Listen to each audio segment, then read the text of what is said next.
जय श्री कृष्णा सा।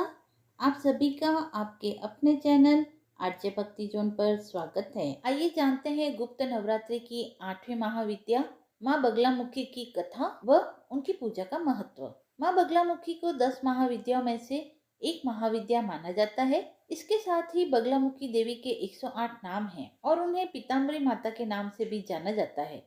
वे तंत्र विद्या की देवी है जो अपने भक्तों को संकटों से उबारने और शत्रुओं को पराजित करने की शक्ति देती है। बगलामुखी देवी को शांत और सशक्त शक्तियों की देवी माना जाता है, जो न केवल शत्रुओं को नष्ट करती है बल्कि भक्तों के जीवन में शांति और समृद्धि लाती है। माँ बगलामुखी की साधना भक्तों को अपने जीवन के हर संकट से उबरने के लिए एकाग्र चित्तता प्रदान करती है। माँ बगलामुखी बगुला पक्षी पर सवार है, जो भगवान गरुड़ के समान एक दिव्य पक्षी है। माता का बगुला पक्षी पर सवार होना उनकी विशेषता और शक्ति का प्रतीक है। माँ बगलामुखी का वाहन बगुला पक्षी चतुराई, ध्यान और शक्तिशाली स्वभाव का प्रतीक है। माँ बगलामुखी का ध्यान भी तेज और एकाग्रता को बढ़ाता है। पौराणिक कथा के अनुसार ऐसा माना जाता है कि इस पूरी सृष्टि के रचयिता भगवान ब्रह्मा का ग्रंथ एक दिन एक राक्षस ने चुरा लिया और पाताल लोक में ले जाकर उसे छिपा दिया। तब माता बगलामुखी की उत्पत्ति हुई और माता ने बगुला का अवतार धारण कर बगुला रूप में अपनी अद्वितीय शक्तियों का उपयोग किया और पाताल लोक में जाकर उस राक्षस का वध करके ग्रंथों को वापस लाकर ब्रह्मा जी को लौटा दिए। इसके अलावा माता बगलामुखी को सोने के सिंहासन पर भी विराजित देखा जाता है। माँ बगलामुखी की उपासना करने से कोर्ट कचहरी की किसी भी प्रकार की समस्या हो या शत्रु बहुत परेशान कर रहे हो, इस प्रकार की सभी समस्याओं से छुटकारा मिलता है। बगलामुखी देवी की उपासना से बुरी नजर और नकारात्मक प्रभावों से बचाव होता है। काले जादू और तंत्र मंत्र के नकारात्मक प्रभावों से बचने के लिए भी माता बगलामुखी की साधना की जाती है। माँ बगलामुखी के उत्पत्ति की कथा। एक बार सतयुग में महाविनाश उत्पन्न करने वाला ब्रह्मांडी तूफान उत्पन्न हुआ, जिससे संपूर्ण विश्व नष्ट होने लगा। इससे चारों ओर हाहाकार मच गया। संसार की रक्षा करना असंभव हो गया। यह तूफान सब कुछ नष्ट भ्रष्ट करता हुआ आगे बढ़ता जा रहा था, जिसे देखकर भगवान विष्णु चिंतित हो गए। इस समस्या का कोई हल न पाकर वह भगवान शिव को स्मरण करने लगे। तब भगवान शिव ने कहा, शक्ति रूप के अतिरिक्त अन्य कोई इस विनाश को नहीं रोक सकता, अतः आप उनकी शरण में जाइए। तब भगवान विष्णु ने हरिद्रा सरोवर के निकट पहुंचकर कठोर तप किया। भगवान विष्णु के तप से देवी शक्ति प्रकट हुई। उनकी साधना से महात्रिपुर सुंदरी प्रसन्न हुई और सौराष्ट्र क्षेत्र की हरिद्रा झील में जल क्रीड़ा करती हुई माँ पीतम्बरा स्वरूप देवी के हृदय से दिव्य तेज उत्पन्न हुआ। इस तेज से ब्रह्मांडीय तूफान थम गया। मंगलयुक्त चतुर्दशी की अर्धरात्रि में देवी शक्ति का देवी बगलामुखी के रूप में प्रादुर्भाव हुआ था। त्रैलोक्य स्तंभिनी महाविद्या भगवती बगलामुखी ने प्रसन्न होकर भगवान विष्णु जी को इच्छित वर दिया और तब सृष्टि का विनाश रुक सका। देवी बगलामुखी को वीररति भी कहा जाता है, क्योंकि देवी स्वयं ब्रह्मास्त्र रूपिणी है। इनके शिव को महारुद्र कहा जाता है, इसीलिए देवी सिद्ध विद्या है। तांत्रिक इन्हें स्तंभन की देवी मानते हैं। ग्रस्तों के लिए देवी समस्त प्रकार के संशयों का शमन करने वाली है। 10 महाविद्याओं में से 8वीं महाविद्या है माँ बगलामुखी। इनकी उपासना इनके भक्त शत्रुनाश, वाक्सिद्ध और वाद विवाद में विजय के लिए करते हैं। इनमें सारे ब्रह्मांड की शक्ति का समावेश है। इनकी उपासना से भक्त के जीवन की सभी बाधाएं दूर होती है और शत्रुओं का नाश होने के साथ साथ बुरी शक्तियों का भी नाश होता है। देवी को बगलामुखी, पीताम्बरा, बगला, वल्गामुखी, वगलामुखी, ब्रह्मास्त्र विद्या आदि कई नामों से जाना जाता है। संपूर्ण सृष्टि में जो भी तरंग है वो इन्हीं की वजह से है। यह भगवती पार्वती का उग्र स्वरूप है। जय माँ बगलामुखी। कथा समाप्त हुई। आइए सुनते हैं दुर्गा सप्तशती का नवम अध्याय, निशुंभ वध। दुर्गा सप्तशती का नवम अध्याय एक अत्यंत महत्वपूर्ण और शक्तिशाली अध्याय है, जिसे निशुंभ वध कहा जाता है। यह अध्याय माँ चंडिका और महाशक्ति की अद्भुत शक्तियों, करुणा और विनाशकारी रूप का वर्णन करता है जब वे निशुंभ नामक राक्षस का अंत करती है। निशुंभ शुंभ का छोटा भाई था। वे दोनों महापराक्रमी राक्षस थे जिन्होंने तीनों लोगों को जीत लिया था और देवताओं को पराजित कर दिया था। इनकी शक्ति इतनी बढ़ गई थी, इन्होंने माँ दुर्गा को भी विवाह का प्रस्ताव भेजा, लेकिन देवी ने स्पष्ट कहा कि मैं केवल उसी से विवाह करूंगी जो मुझे युद्ध में पराजित करेगा। इसी के बाद शुरू हुआ भयानक संग्राम, जहां माँ दुर्गा, काली, चामुंडा आदि अन्य शक्तियों में अवतरित हुई। तो आइए आरंभ करते हैं नवम अध्याय, जहां माँ दुर्गा केवल एक देवी नहीं बल्कि हमारी भीतर की शक्ति बनकर जागती है। यह अध्याय केवल राक्षसों के अंत की कथा नहीं है, बल्कि हमारे भीतर के भय, संशय और अज्ञान के अंत की यात्रा है। तो आइए अध्याय को प्रारंभ करते हैं। राजा ने कहा, भगवान, आपने रक्त बीज के वध से संबंध रखने वाला देवी चरित्र का यह अद्भुत महात्म्य मुझे बतलाया।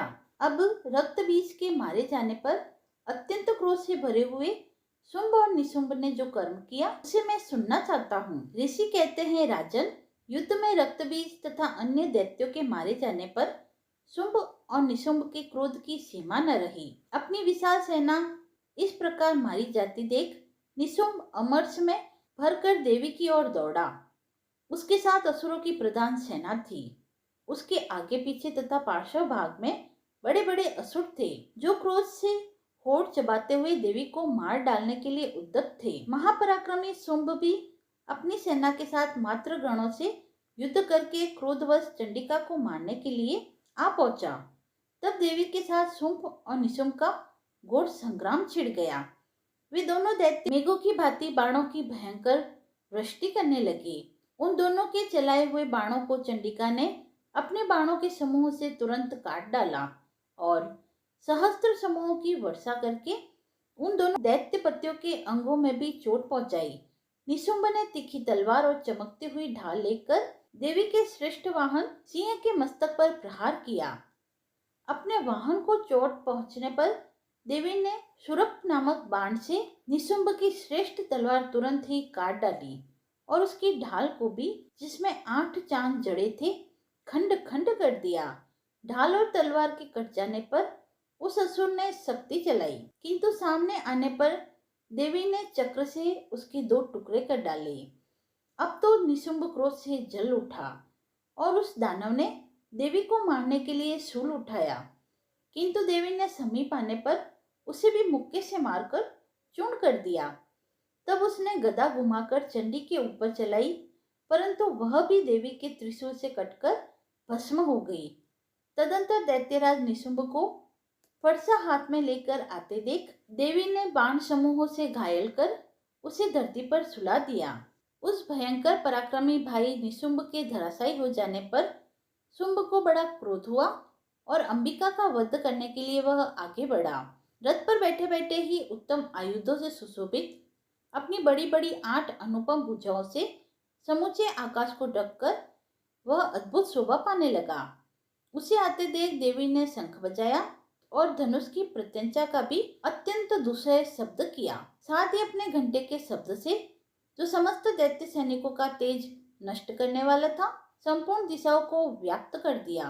तदंतर सिंह ने अपनी दहाड़ से, जिसे सुनकर बड़े बड़े गजराजों का महान मत दूर हो जाता है, आकाश, पृथ्वी और 10 दिशाओं को गुंजा दिया। फिर काली ने आकाश में उछलकर अपने दोनों हाथों से पृथ्वी पर आघात किया। उससे ऐसा भयंकर शब्द हुआ जिससे पहले के सभी शब्द शांत हो गए। तत्पश्चात शिवदूती ने दैत्यों के लिए अमंगलजनक अट्टहास किया। इन शब्दों को सुनकर समस्त असुर थर्रा उठे, किंतु शुंभ को बड़ा क्रोध हुआ। उस समय देवी ने जब शुंभ को लक्ष्य करके कहा, ओ दुरात्मा, खड़ा रह, खड़ा रह। तभी आकाश में खड़े हुए देवता बोल उठे, जय हो, जय हो। शुंभ ने वहां आकर ज्वालाओं से युक्त अत्यंत भयानक शक्ति चलाई। अग्नि में पर्वतों के समान आती हुई उस शक्ति को देवी ने बड़े भारी लूके से दूर हटा दिया। उस समय शुंभ सिंहनाद से तीनों लोग गूंज उठे। राजन, उसकी प्रतिध्वनि से वज्रपात के समान भयंकर शब्द हुआ। जिसने अन्य सब शब्दों को जीत लिया। शुंभ के चलाए हुए बाणों के देवी ने और देवी के चलाए बाणों को शुंभ ने अपने भयंकर बाणों द्वारा सैकड़ों और हजारों टुकड़ों में कर दिया। तब क्रोध से भरी हुई चंडिका ने शुंभ को शूल से मारा। उसके आघात से मूर्छित हो वह पृथ्वी पर गिर पड़ा। इतने में ही निशुंभ को चेतना हुई और उसने धनुष हाथ में लेकर बाणों द्वारा देवी, काली तथा सिंह को घायल कर डाला। फिर उस दैत्यराज ने 10,000 बाहें बनाकर चक्रों के प्रहार से चंडिका को आच्छादित कर दिया। तब दुर्गम पीड़ा का नाश करने वाली भगवती दुर्गा ने कुपित होकर अपने बाणों से उन चक्रों तथा बाणों को काट गिराया। यह देख निशुंभ दैत्य सेना के साथ चंडिका का वध करने के लिए हाथ में गदा ले बड़े वेग से दौड़ा। उसको आता देख चंडी ने तीखी धार वाली तलवार से उसकी गदा को शीघ्र ही काट डाला। तब उसने शूल हाथ में ले लिया। देवताओं को पीड़ा देने वाले निशुंभ को शूल हाथ में लिया देख चंडिका ने वेग से चलाए हुए अपने शूल से उसकी छाती छेद डाली। शूल से विदीर्ण हो जाने पर उसकी छाती से एक दूसरा महाबली एवं पराक्रमी पुरुष खड़ी रह करता हुआ निकला। उस निकलते हुए पुरुष की बात सुनकर देवी ठठाकर हंस पड़ी और खड़ग से उन्होंने उसका मस्तक काट डाला। तभी तो वह पृथ्वी पर गिर गया। तदंतर सिंह अपनी दाढ़ों से असुरों की गर्दन कुचलकर खाने लगा। यह बड़ा भयंकर दृश्य था। उधर काली तथा शिवदूती ने भी अनेक दैत्यों का भक्षण आरंभ किया। कौमारी की शक्ति से विदीर्ण होकर कितने ही महादैत्य नष्ट हो गए। ब्राह्मणी के मंत्रपूत जल से निस्तेज होकर कितने ही भाग खड़े हुए। कितने ही दैत्य माहेश्वरी के त्रिशूल से छिन्न भिन्न हो धराशायी हो गए। वाराही के शतुनों के आघात से कितनों का पृथ्वी पर कचुम्बर निकल गया। वैष्णवी ने भी अपने चक्र से दानवों के टुकड़े टुकड़े कर डाले। इंद्री के हाथ से छूटे हुए वज्र से भी कितने ही प्राणों से हाथ धो बैठे। कुछ असुर नष्ट हो गए, कुछ उस महायुद्ध से भाग गए तथा कितने ही काली, शिवदूती तथा सिंह के ग्रास बन गए। इति श्री मार्कंडेय पुराण में सावर्णिक मनवंतर की कथा के अंतर्गत देवी महात्म्य में निशुंभ वध नामक 9वां अध्याय समाप्त हुआ। आइए सुनते हैं दुर्गा सप्तशती का 10वां अध्याय। 10वां अध्याय शुंभवध है। यह केवल एक युद्ध की गाथा नहीं है, यह है उस अंतिम संघर्ष की कहानी जहाँ सत्य और अहंकार आमने सामने होते हैं, जहाँ माँ दुर्गा कहती है, मैं ही एकमात्र सत्ता हूँ, ये सारी शक्तियाँ मुझसे ही उत्पन्न हैं। यह अध्याय हमें सिखाता है कि जब अहंकार अंधा हो जाता है तब करुणा भी क्रोध में बदल जाती है और शक्ति संहार का रूप धारण करती है। आइए अध्याय प्रारंभ करते हैं। ऋषि कहते हैं, राजन, अपने प्राणों के सामने प्यारे भाई निशुंभ को मारा गया देख तथा सारी सेना का संहार होता जान शुंभ ने कुपित होकर कहा, दुष्ट दुर्गे, तू बल के अभिमान में आकर झूठ मूठ का घमंड न दिखा।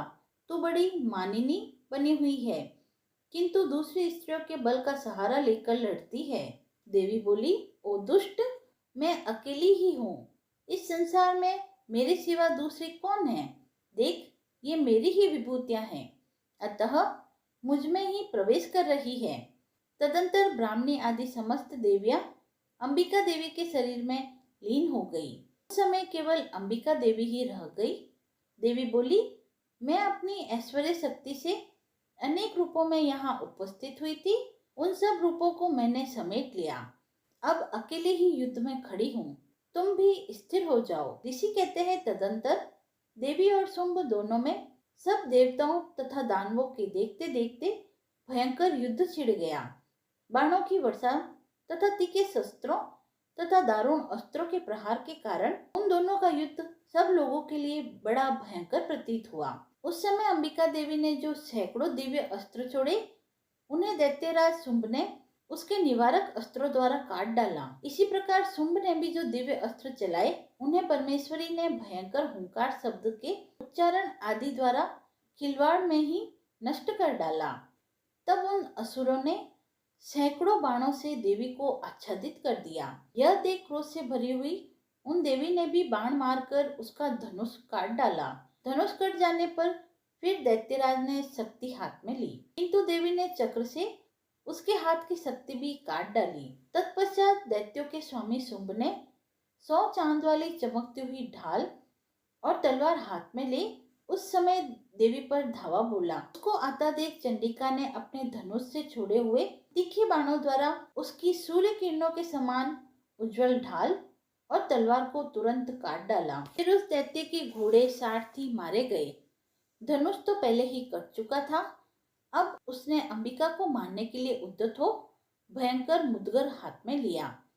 उसे आते देख देवी ने अपने तीक्ष्ण बाणों से उसका मुदगर भी काट डाला, जिस पर भी वह असुर मुक्का तान कर बड़े वेग से देवी की ओर झपटा। उस दैत्यराज ने देवी की छाती में मुक्का मारा। तब उन देवी ने भी उसकी छाती में एक चाटा जड़ दिया। देवी का थप्पड़ खाकर दैत्यराज शुंभ पृथ्वी पर गिर पड़ा, किंतु पुनः सहसा उठकर खड़ा हो गया। फिर वह उछला और देवी को ऊपर ले जाकर आकाश में खड़ा हो गया। तब चंडिका आकाश में भी बिना किसी आधार के ही शुंभ के साथ युद्ध करने लगी। उस समय दैत्य और चंडिका आकाश में एक दूसरे से लड़ने लगे। उनका वह युद्ध पहले सिद्ध और मुनियों को विस्मय में डालने वाला हुआ। फिर अंबिका ने शुंभ के साथ बहुत देर तक युद्ध करने के पश्चात उसे उठाकर घुमाया और पृथ्वी पर पटक दिया। पटके जाने पर पृथ्वी पर आने के बाद वह दुष्ट आत्मा दैत्य पुनः चंडिका का वध करने के लिए उनकी ओर बड़े वेग से दौड़ा। तब समस्त दैत्यों के राजा शुंभ को अपनी ओर आते देख देवी ने त्रिशूल से उसकी छाती छेद कर उसे पृथ्वी पर गिरा दिया। देवी के शूल की धार से घायल होने पर उसके प्राण पखेरु उड़ गए और वह समुद्र, द्वीपों तथा पर्वतों सहित समूची पृथ्वी को कपाता हुआ भूमि पर गिर पड़ा। तदंतर उस दुरात्मा के मारे जाने पर संपूर्ण जगत प्रसन्न और पूर्ण स्वस्थ हो गया तथा आकाश स्वच्छ दिखाई देने लगा। पहले जो उत्पात सूचक मेघ और उल्कापात होते थे वे सब शांत हो गए तथा उस दैत्य के मारे जाने पर नदियां भी ठीक मार्ग से बहने लगी। उस समय शुंभ की मृत्यु के बाद संपूर्ण देवताओं का हृदय हर्ष से भर गया और गंधर्वगण मधुर गीत गाने लगे। दूसरे गंधर्व बाजे बजाने लगे और अप्सराएं नाचने लगी। पवित्र वायु बहने लगी। सूर्य की प्रभा उत्तम हो गई। अग्निशाला भी बुझ गई। आग अपने आप प्रज्वलित हो उठी तथा संपूर्ण दिशाओं के भयंकर शब्द शांत हो गए। तीसरी मार्कंडेय पुराण में सावर्णिक मनवंतर की कथा के अंतर्गत 10वां अध्याय पूर्ण हुआ। यदि आपको यह पसंद आया हो तो आप वीडियो को लाइक करें, चैनल को सब्सक्राइब करें, कमेंट बॉक्स में जय माता दी लिखकर अपनी भक्ति को व्यक्त करें और ऐसी ही धार्मिक कथाओं व व्रत महात्म्य को सुनने के लिए जुड़े रहें आर्य भक्ति जोन के साथ। धन्यवाद।